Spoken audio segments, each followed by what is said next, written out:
Welcome. Hair, makeup. Welcome to the, introduction to the Rebirth Sessions. And so the Rebirth Sessions is a new idea that came to me. And this is a way to, apply the spiritual teaching you're actually using in your awakening. And I don't really care about which one that is, if that's the Infinite Way or A Course in Miracles or who knows what. That is totally okay. You know, it's like it's all applicable to everything. So it's universal in its experience. That is the binding factor, your experience. So this coming together, and you can do it if you want 3 times a week, at least. 3 times a week, you can say we spend time in the application of ideas. The application being actually coming to the depth of what it says by say seeing that in what is given, but having that as an individual experience for yourself. Well, this is really great. Now this has a start, it has an origin, and that is this. Like so far, in the last, I don't know, 4 years, I've been, sharing a lot on spiritual teaching, weekly, on an almost daily basis for a long time. Now, we got to the point where actually, I don't say it's completely accomplished, but like you have heard the teaching. That's obvious. You've heard the teaching. It has been shared with you many, many, many times. It has been, brought into perspective. It has been, you've been discovering so many things in it. And which is really great. So even on a conceptual level, on an experiential level, you underwent moments of timelessness. You experienced miracles. All of this, it's like great. That's so absolutely lovely. And when I look at myself in say being here, expressing myself through what is given to me, I see that there is some kind of an accomplishment in, okay, so this is in fact the teaching. This is the teaching. Now, it really feels like there's a new phase kicking in, a new phase starting, which is completely focused on the application. So instead of trying to get what is being expressed in, for instance, can you hear this? Well, we will continue in the month of April. It's like, can you hear this? Sure, we go to the edge of what can we hear? And now we're actually going back a little bit, looking at how is it that I implement this in myself, in the way that I deal with myself, in the way that I learn to integrate this into my cellular configuration as I see myself. Like how am I supposed to practice this, or what are the implications of what I actually hear? And there are a lot of discoveries to make, and that's why the application of the teaching is so incredible, because you're actually getting into the action of it, and the action being more realization, more release, more practicality, more usefulness, so that the ideas are not just being heard and being cherished maybe and even considered and all this, but actually accepted and demonstrated. And so you can actually say this is like a practitioner training. Really is. It's a practitioner training. But see, if I use the word practitioner training, then it sounds like, oh, that's Infinite Way practitioner training. Is like, no, that's not that, because I don't know what that is. But yes, this is the practical application of the ideas of the teaching.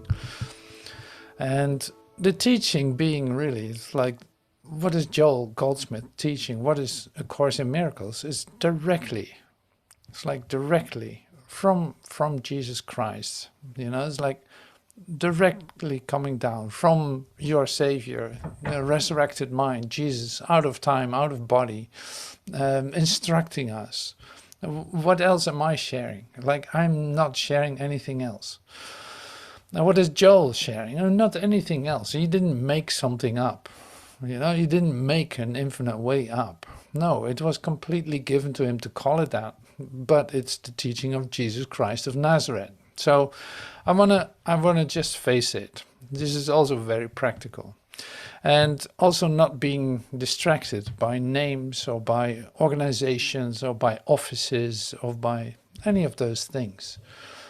You know, so that's liberating and a possibility to set yourself free of that idea, to think that that limits you in any kind of way, or that you're not attracted to some and some other part. No. This is about you accepting the ideas and bringing them into your dream. It's like shining your light into this dream by your acceptance of it. Not to make this dream a better place, but to see that none of this is so. None of this was so. And that is so great. So, yeah, that's a little bit of an introduction to and motivation, but like, why am I doing this? Why am I starting a rebirth session? Why am I starting rebirth sessions and using all these ideas, in fact, bringing some real human application back into the formula, and human application actually seeing it as the impossibility to implement it into your daily life, or who knows. We're going to discover a lot of things about this, and that's why it's so interesting for me to use this now. It's like, okay, we're going back. So where actually do you find yourself in your transformation? Where actually do you find yourself? Not that you're going through a process and finally coming to whatever. It's like, no. But it's good to realize where you actually find yourself. What is your belief? What is your belief in yourself? How do you see yourself? How are the, say, literally, what kind of reflections do you receive in regard to yourself? So we're definitely going to work with that, and using different kinds of ideas, different ways to do this. Yeah, this is really beautiful. So I love to share this with you. Slowly and certainly. Christ's vision is a miracle. This is from an urtext. Christ's vision is a miracle. Christ's vision is a miracle. It comes from far beyond itself. For it reflects eternal love and the rebirth of love, which never dies, but has been kept obscure. Christ's vision pictures heaven, for it sees a world so like to heaven that what God created perfect can be mirrored there. The darkened glass the world presents can show but twisted images and broken parts. The real world pictures heaven's innocence. So Christ's vision is a miracle. It comes from far beyond itself, for it reflects eternal love and the rebirth of love, which never dies but has been kept obscure. Christ's vision pictures heaven, for it sees a world so like to heaven that what God created perfect can be mirrored there. The darkened glass the world presents can show but twisted images and broken parts. The real world pictures heaven's innocence.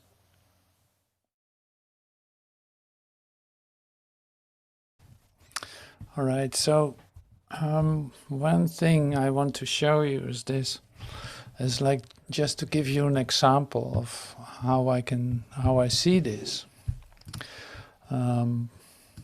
I copied something, I pasted something from Joel in one of the talks. He says it this way. Now here's where I'm going to show you, in fact, like an example of one of the exercises that we're definitely going to do. And that's this. I can read this. He recognized this as an impersonal mesmeric suggestion, an impersonal evil, or an impersonal tempter. He refused to accept an I who could be good or bad. He did not accept an I who needed food, clothing, or housing. He did not accept an I who required healing. He knew the truth. I and my Father are one. And that I would never leave him or forsake him. It would be with him to the end of the world. Right? So this is a great, beautiful expression. You know who Joel is talking about, right? So instead of he, you're going to make, for instance, going to make a personal declaration from it. Instead of he, I bring it back to I. Just like we did in some of the talks too, as in meditation, instead of we made it I and you. To bring it closer to yourself, because now it's a personal declaration. See, if I would say this, it would be totally different. And actually totally the same. But here we come to the idea of the application of the teaching. Like you can read books that will tell you that he was so great and Jesus did this and Jesus did that. But what is this about? This is about you. This is about the I in you, not in anyone else. Like your personal acceptance is a prerequisite for, say, coming into the experience of you as the Christ. Now this declaration is suddenly completely personal. I recognize this as an impersonal mesmeric suggestion, an impersonal evil, or an impersonal tempter. I refuse to accept an I who could be good or bad. I do not accept an I who needed food, clothing, or housing. I do not accept an I who required healing. I know the truth. I and my Father are one. And that will never leave me or forsake me. That I will never leave me or forsake me. It will be with me to the end of the world. I recognize this. I refuse to do this. I do not accept. I do not accept. I know the truth. And so now I can come to the place where I actually come to the experience of I and my Father are one. Because this is about me. This is about my acceptance of the teaching. So this could be what I called in the on the website. This could be like your homework, or we can practice it in one of the sessions. It's like taking time to just formulate expressions that you find in your personal, individual, spiritual teaching that you love so much. So if you, for instance, use here, that, like I did here, an expression of Joel in one of his books, great. Now you can actually bring it back to the I form and start to help yourself, so to speak, to declare that. And maybe we do this with one-on-one with each other. It's like go into different groups and actually start to practice the expression of this, your declaration. declaring truth about yourself up to the point you're actually experiencing what it says. Because that's what teaching is, that's what demonstrating is, that's what realization becomes. You know, it's like you start to accept it, you declare it, you demonstrate that. You're actually gonna mean what you say, not just as a mere concept, but as an actual experience of what you are declaring. So that's going to shake up a lot, and that's really lovely. So that, I think it's a great, beautiful, say, instrument or attribute that we say can use. This is just one of them. So there are many more. But this one is very powerful because it has to become really personal, your individual personal declaration of truth. You know, really lovely. So I can't wait to see that happen. And that's why it's like, to bring this back to the application is very interesting to me, because then I know this is integrating in you. Now showing that or sharing that with each other confirms it and makes it stronger in each and every one of us.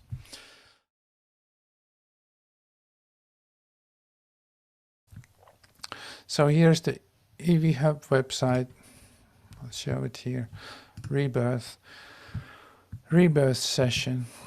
So we went through a lot of rebirth sessions. In fact, rebirth with Joel and with Master Teacher in the Can You Hear This? Like, all of that is totally, even the chapter a day is like a rebirth session. Doing the daily lesson is a rebirth session. So we see here, I hooked up some parts. One of them is reality check. I used just, I don't know why, hashtags from the ultimate list of trending hashtags. And there we go. So reality check. And this is the one I made up myself. Like, a reality check is the word I love to use in this. Now it comes to an expression of it. If you say that something is a reality check for someone, you mean that it makes them recognize the truth about a situation, especially about the difficulties involved in something they want to achieve. Now see here, this is of course not a reality check to me. So this is our starting point. But what is a reality check? Something completely different. Does reality need a check? No, not at all. The reality doesn't need to be checked.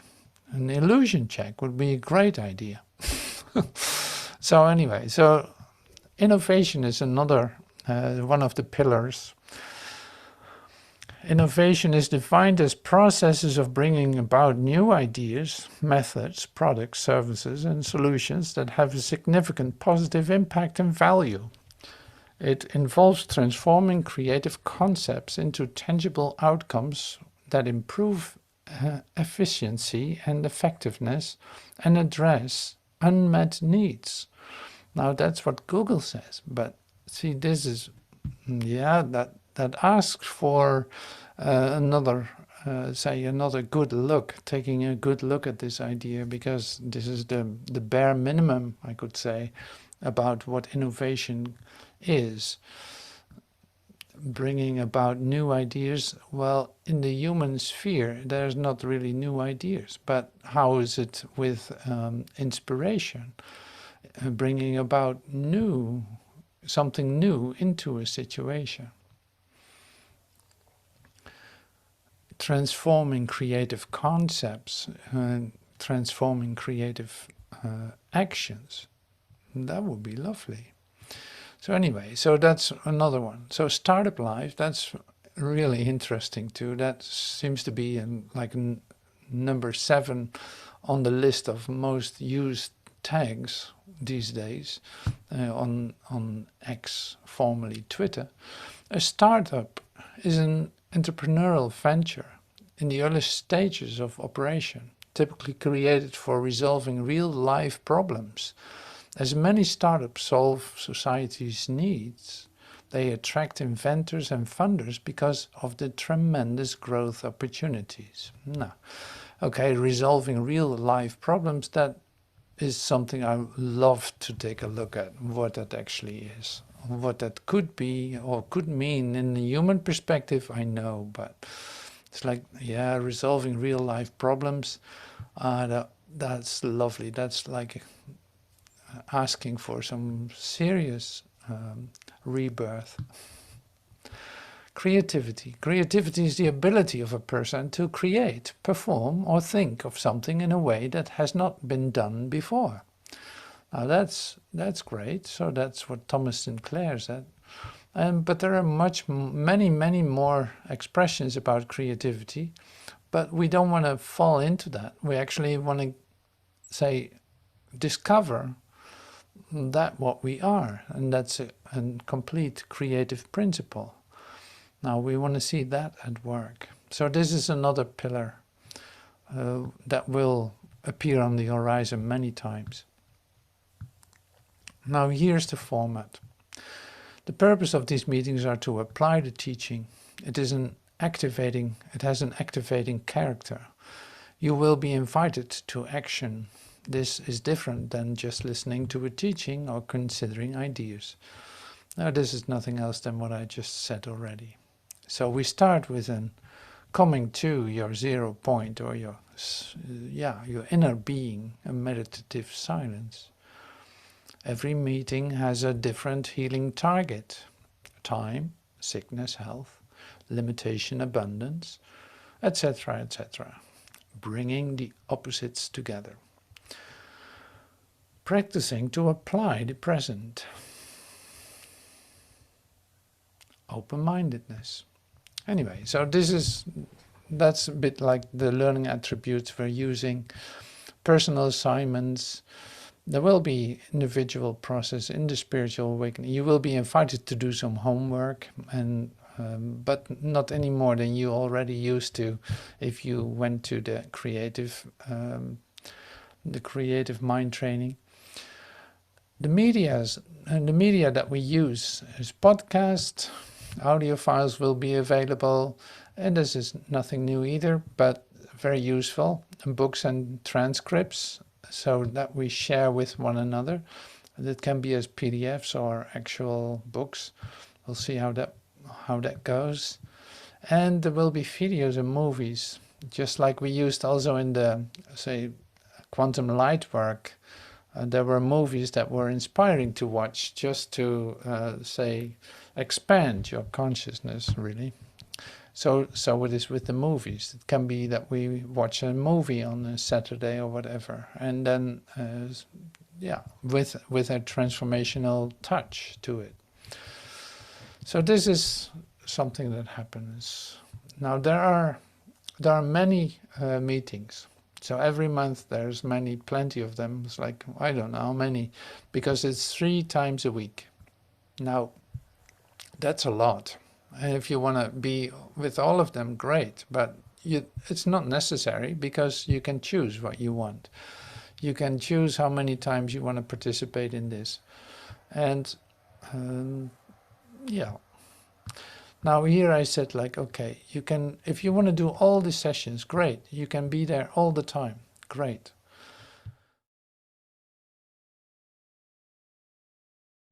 And I suggest a donation. Now, you know it with the donations, like it's a suggested amount. There's no obligation to that, but to dive into this discovery with me and see how this can invite others, I would say, and how it can open up your own expression of this and recognition of what is actually given to you. This is a great way to let this grow, because in fact, so in other words, here you see, like, there are different ways of being present, and that's completely up to you. I'm going to except for what's going on now with the Miracle Mind. It's like we meet twice a week, I think in April. It's like there are specific dates that we meet with the Miracle Mind. So that will end at the end of April. And then there's the World is New on Sundays. That's really like a tape group meeting. It is an almost like a church service, and which is great. I love it. It's like a church service. That's a healing service. So everyone is welcome. Now here with the Rebirth Sessions, it is like we meet each other almost on a daily basis if you participate here, like we have done in the last 30 days. Great. You see the effect of that on everything. At least I speak for myself. It's like, oh my God, that's such an incredible intensivation or incredible encounter with reality, and so lovely. But it is connected to to a commitment. It's a commitment. Now here it is then with the Rebirth Sessions. I would love to continue this wherever, whenever. It's like this is a start of a whole new phase in the whole matter, in which I'm not going to distinguish between if I use the Infinite Way or if I use the Urtext or if I use Sri Aurobindo or Saint Germain or who knows who. It's like, no, this is coming from the direct experience and direct recognition with Christ mind. Now I wanted to come to this place so very badly, you could say, like I didn't know what to do with that or how to get to it, and of course just every step along the way is given to me, just like this one. Like yesterday I had the idea of Rebirth Sessions. I just did not know how this would come about. So that was given to me today, and that's what I'm sharing with you now. So that's like the personal, individual application of the teaching. You've heard it. You've heard the teaching. You are deeply involved in it. You made your commitment to it, and you're discovering ways to express this. It's like literally like a practitioner, teacher, whatever. You look for opportunities to get into the demonstration of this. Well, this is then for you. Like that is really great if you can work with each other doing this. I think it's an incredible opportunity to do that. So that's why I offer it too, but it's given. Like I said, I did not make this up in terms of, okay, this is the solution. Like, no, I totally let go of all of it. So thank you so much for joining in that with me. I'm going to open this now up for if you want to ask a question or I don't know. I'll close this down.